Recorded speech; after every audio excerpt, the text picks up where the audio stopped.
All right, in this problem, we want to use special right triangles to find the area of a regular hexagon. No cheating with these formulas and stuff like that. No looking stuff up.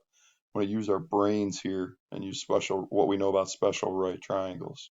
So if we do that, let's think real quick. Let's see how good of a sketch I can do here.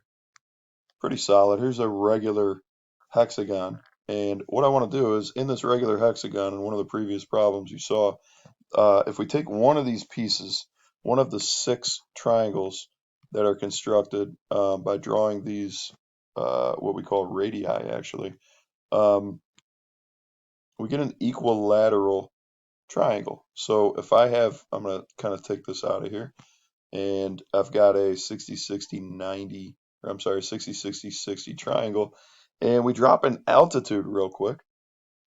First and foremost, I know that this side is 10 from that previous problem. Okay. And I also know that this creates 60 and a 90 and a 30. And so this is where the special right triangle stuff comes in. So if I just take one of these pieces, I want to figure out the area of one of these pieces, and then I multiply by 6, I can actually get the area of the entire regular hexagon. So I know that this side in particular, I've got my 30, 60, 90. This side in particular is going to be 5. Here's my 60. Here's my 30. So all I need is then the height of this triangle, and I can figure out the area of it. So this would be the height. So in a 30, 60, 90, I know that my side ratios are 1 to root 3 to 2. So if I could take this side right here that's opposite to 30 and multiply it by root 3, then I get the side that's opposite the 60-degree angle, or in this case, the height. So that's kind of nice. So let's go ahead and do that. Take my 5, multiply it by root 3. That's the height, nice and easy.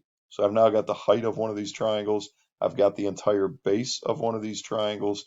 I can find the area of one of these triangles and then multiply it by 6. So the total area is going to be 6 areas of the triangle.